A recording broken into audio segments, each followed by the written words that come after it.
Hola, estamos acá con Enrico Baladares en esta charla que tiene que ver mucho con la contrapublicidad, con la contrapropaganda, con esto que se nos impone desde la sociedad, que lo vemos como un gran marco invisible que nos está dictando todo el día qué pensar y qué hacer y a quién votar, ¿no? Cómo nos invade desde la cultura y desde la política. ¿Qué te parece? Un poder invisible, digamos, ¿no? Eso es como hay que definirlo desde nuestro punto de vista, hay que definirlo, identificarlo, ese poder invisible, darle una visibilidad para poder justamente combatirlo. O sea, no va a desaparecer, no va a dejar de hacer las suyas. En realidad no nos dice qué comprar, qué comer y cómo votar, sino que directamente nos dicta cómo comportarnos, dicta todo el comportamiento del ser, del individuo social, desde esas factorías de mensaje del poder que son los medios dominantes. Bien, justo respecto a eso, yo recordaba al principio de tu charla y algo de lo de tu libro también, que tiene que ver también con que el individuo termina creyendo que ese pensamiento es propio, lo naturaliza y lo reproduce, como vimos este tema de las frases hechas, como acá podemos aplicarlo al gobierno, si quisiéramos, digamos, se robaron todo, la pesada herencia, el sinceramiento, toda la meritocracia. Todos términos con bastante profundidad, a la vez fáciles de recordar y que van marcando en el contexto cultural una gran carencia, digamos, de contenido de la persona. La persona pierde totalmente su voluntad sin darse cuenta. El individuo en esto que nosotros llamamos la posmodernidad mediática, que es el dominio de la televisión, tiende a ser un individuo vacío de contenidos. Entonces, cuando ese individuo es así, es una presa fácil en los medios que los van a llenar de unos contenidos que no tienen que ver con su realidad, no tienen que ver con sus intereses y además no tienen nada que ver con lo que él realmente piensa o cree que piensa. Pero como eso, ese contenido va a llenar un estanque vacío, un lugar, un individuo que no tiene verdaderamente ya ideas propias formadas, una formación previa, él va a tender a creer que se trata de ideas propias. Se la va a repetir, la va a defender hasta con el cuerpo si hace falta, que es lo que estamos viendo ahora en este momento. Es difícil convencer a alguien que ya está convencido de algo.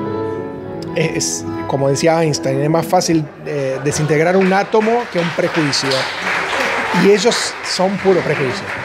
Yo creo que tiene dos componentes, el prejuicio, como bien decías, y por otro lado también el hecho de no reconocer que eso que les vendieron y que repetimos como loros no era exactamente la realidad.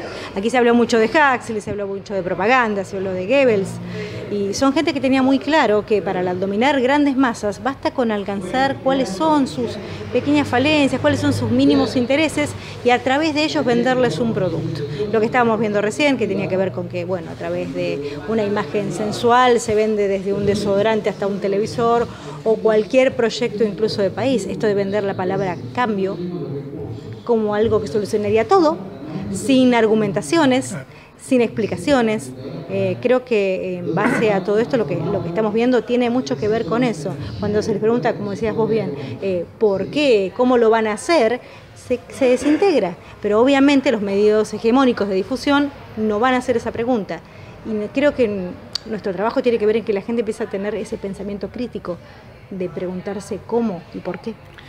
Por una parte está el tema del cambio como categoría vaciada de sentido. Cuando durante la campaña del año 2015 se le preguntaba a los de enfrente, vamos a llamarlo así, en qué consistía el cambio, y no solo nosotros lo preguntábamos, sino que el propio candidato del campo popular, que era Scioli en ese momento, el debate se lo planteaba Macri, ¿en qué consiste el cambio que ustedes quieren vender? No contestaban, no, el cambio no tenía un contenido real, era un cambio. Y el papel de los medios de difusión en esa estafa, vamos a llamarlo de una manera, sí. Una estafa, fue el de instalar la idea del cambio como algo inherentemente positivo. O sea, darle el carácter de cosa positiva a un cambio que puede ser una cosa negativa o positiva. Cualquier cambio es así. Pero instalarlo como algo positivo. El cambio era avanzar. Y claramente no era nada de eso. Nosotros sabíamos que era así. Eso por una parte. Y la otra, el individuo crítico, ¿no? Es un problema de las sociedades modernas, de la democracia moderna, que las conclusiones a las que nosotros llegamos son poco alentadoras en ese aspecto, es decir, en ese sentido. Es decir, no vemos que exista una masa crítica, sino todo lo opuesto. Lo que estamos viendo en realidad es que, como decía Sartori, Giovanni Sartori, que es un intelectual italiano que se ocupó hace unas 2 décadas de este tema, la sociedad está teleguiada, está guiada por la televisión, está manipulada de esa manera y no tiende a pensar las cosas de manera crítica, sino a reproducir el mensaje que consume desde los medios, sobre todo de la televisión. Cuando nosotros decimos los medios, estamos hablando básicamente de la televisión, eso es importante saber. Es importante marcarlo. ¿Vos no creés que ellos llegaron ya a determinadas conclusiones psicológicas, como estamos hablando bien, de simplemente visibilizar al ciudadano común y ofreciéndole llenar sus necesidades básicas y prometiéndole algo que es imposible, pero no importa si no se cumple? Se vende como que vos vas a ser mejor porque te juntás con los que creen eso. Ya suficientemente les han cooptado realmente la voluntad. Hace mucho tiempo, hace muchas décadas que el poder ya podemos decir de una manera, ya tradujo el genoma de del sentido común y ha colonizado el sentido común en un sentido de conocerlo en profundidad, es decir, saber cómo reacciona el sentido común ante determinados estímulos y lo manipula. Esa es una cuestión que está resuelta, digamos, desde nuestro punto de vista. Ya sabemos que el poder hace eso, no es una incógnita, no es una pregunta que nos planteamos. ¿El poder hace o no hace? Sabemos que el poder hace eso, lo hace a través de la publicidad por una parte, lo hace a través el tema de la publicidad justamente que tratamos en el libro Mordisquito. Sí. La publicidad aparentemente lo que vende son mercancías, siendo que la publicidad es en sí una mercancía también. Sí. Eso ya lo dijo Marx. O sea, el tema de la mercancía. Lo que vende la mercancía también es una mercancía, también lo es el dinero. Pero lo que venimos descubriendo en estos últimos 40 años en adelante, sobre todo en esta última década, gracias a un gobierno popular que convocó a la palestra y que convocó a ser críticos del mensaje mediático, lo que venimos comprendiendo acá en América Latina, sobre todo, no hablo del gobierno popular de Argentina, sino de esa oleada. Esa oleada de gobiernos populares que vimos.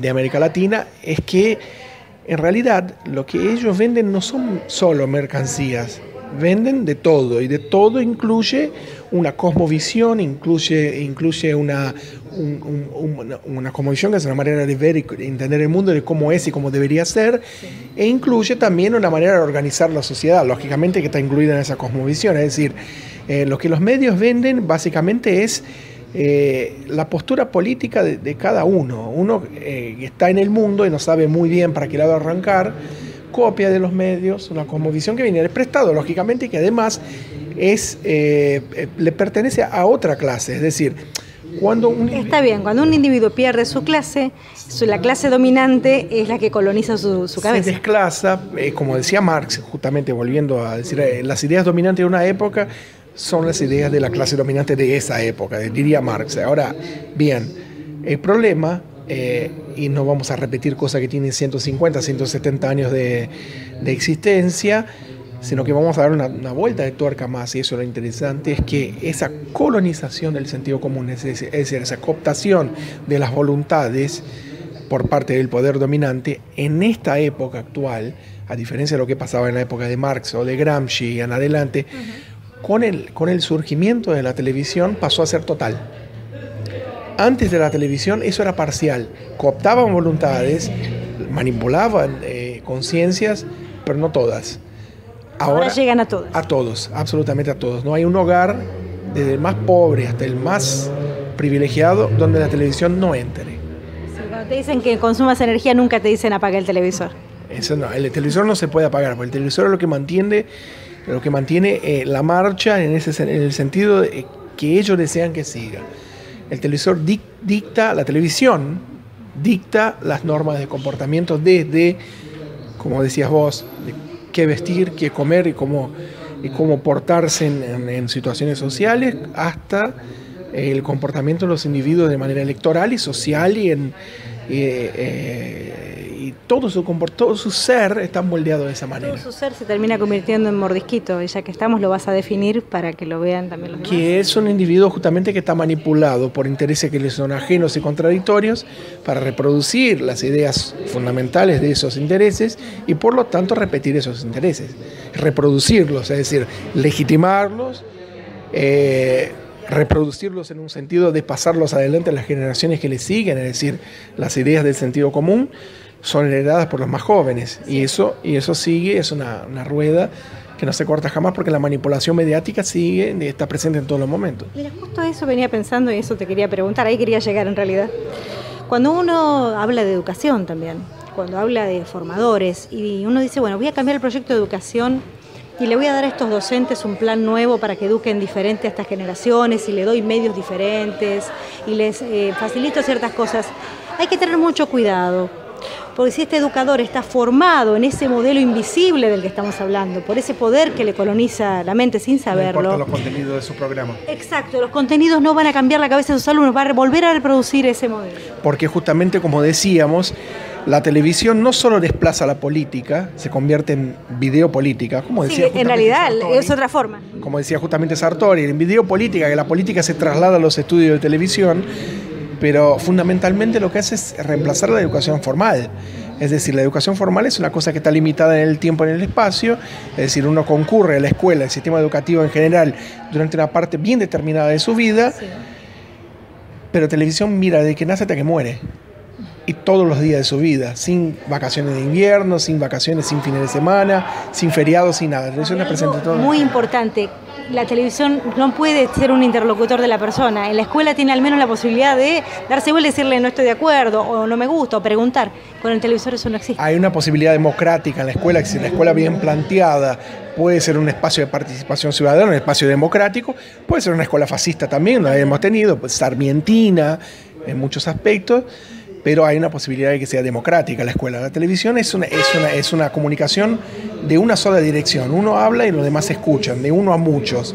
No hay posibilidad, a menos que democraticemos los medios de difusión. Y eso es, me parece que es la tarea del momento, ¿no? ¿Y cómo te parece a vos que habría que hacerlo? Eso es importante, también te lo quería preguntar. Socializando los medios de difusión, que hoy son medios de difusión, transformándolos en lo que se supone deberían ser medios de comunicación que comuniquen la realidad a los individuos que participen en esa realidad para que ellos tengan contacto con su realidad y no una realidad virtual que es una realidad funcional al poder que lo que hace es desconectar al individuo de su realidad. Transformarlos en medios de comunicación de manera estricta, es decir, que comuniquen esa realidad a los interesados. Y eso solo se logra. Y por los interesados, entonces. Claramente, eso solo se logra con una total socialización de los medios de comunicación, en este caso, poniéndolos bajo el control de los mismos interesados que son los pueblos. Asociaciones de carácter civil, conformadas por la ciudadanía, que se encarguen de los medios y ya no empresas privadas. Porque las empresas privadas, y esto es importante decir, y es una perogrullada, pero hay que decirlo siempre, la empresa privada solo tiene una finalidad y una sola, es el lucro. La empresa privada que tiene lucro se expande, crece de manera indefinida, y la que no lo tiene cierra, quiebra. Esto es así, no hay medio término, no puede haber una empresa que no dé ganancia y no de pérdida. Una de las dos cosas tienen que pasar. Por lo tanto pasa en ideología directamente. Siempre venden su producto, las empresas privadas, siempre. Ahora el tema es que cuando esas empresas se adueñan de un derecho, que es el derecho a la comunicación, están convirtiendo un derecho en un negocio y por lo tanto están manipulando lo más sensible de una sociedad, que es justamente el derecho a comunicarse para comprender su propia problemática y poder trabajar para mejorar o para solucionar el problema que tiene. Y ahora voy a una pregunta que también venía pensando por el camino. ¿Y vos no crees que está en manos también de los comunicadores, de ciertos, digamos, de los investigadores de las ciencias sociales y demás, el ponerse la mochila y ponerse al frente, de decir, bueno, vamos a formar un frente de comunicadores, vamos a tratar de que esto empiece a traslucirse y a decirse de otra forma? No hablo de unificar el discurso, pero sí de reproducir todas las voces. Soy muy escéptico en ese sentido, porque de acuerdo con la regla del mercado, esos mismos comunicadores son empleados y deben cobrar un salario. Yo hablo de los independientes. Y es difícil ser independiente, alguien te tiene que pagar. Dentro del sistema capitalista lo veo muy difícil. Creo que el problema no está en los comunicadores. Claro, puede haber responsabilidad, uno puede hacerse cargo de lo que hace, debería ser así, pero siempre serán más los mercenarios. Los mercenarios en un sentido de hago lo que me dicta el patrón porque el patrón me paga el salario y yo quiero seguir cobrando. Y es una cuestión hasta lógica y natural.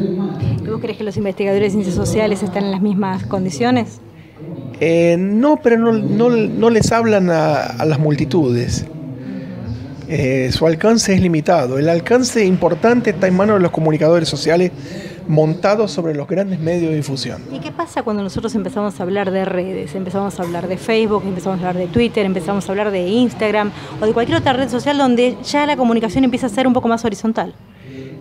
Es potencialmente revolucionario, pero puede ser potencialmente también es potencialmente reaccionario, es decir, depende de lo que para qué lado caiga. Si cae para el lado de allá, va a ser las redes sociales van a ser una extensión de los medios de difusión del poder más poderoso todavía. Entonces sí, la dominación va a ser absoluta. Si cae para este lado, nosotros podemos dar desde ahí la batalla y sí superar los medios de difusión del poder ofreciendo algo nuevo, pero no se sabe para qué lado va a caer todavía. De hecho, todo es lo que está sucediendo. Nosotros vivimos todos los días, como comunicadora lo digo, dando esa batalla y difundiendo ideas que no aparecen en los medios hegemónicos, enterándonos de la represión de los mapuches por las redes, claro, enterándonos por los compañeros que pueden subir un audio por un WhatsApp o por cualquier lugar y reproduciendo y explicándole a los vecinos que no lo vieron que esto era así, no lo que les están vendiendo por televisión. Creo que, bueno, para mi modesto entender, esa es una batalla muy importante y creo que es en la que estamos en este momento, pero creo sí que hay que ampliarla, creo que hay que concientizarse y empezar a organizarse un poco mejor. El poder está en este momento tratando de hegemonizar las redes sociales, controlarlas, ponerlas bajo su control total, como de hecho hizo con la televisión. La televisión cuando surgió tenía un potencial revolucionario. Cuando apareció la televisión, la posibilidad de ver lo que pasa en otros lugares era una cosa... Era la globalización, no en un sentido capitalista, sino en la globalización de la cultura, es decir, compartir con gentes de otros lugares los mismos problemas y luchar por la solución común de los problemas. Pero el poder fáctico de tipo económico... Lo vacío de contenido. Lo compró. Claro. Compró la televisión, tenía los medios materiales para producir televisión, cosa que los pueblos nunca tuvimos, y se quedó con todos los medios. Se está tratando de hacer lo mismo con las redes sociales. Desde el vamos, las redes sociales son propiedad del poder económico, es decir, el Facebook, el Twitter, Instagram, todo eso son de corporaciones multinacionales muy poderosas, desde el vamos. Sin embargo, al parecer... existe una relativa libertad de expresión en el sentido de que cualquiera puede decir lo que quiere, pero también cualquiera puede pararse en una plaza y gritar lo que quiere, y eso no es libertad de expresión.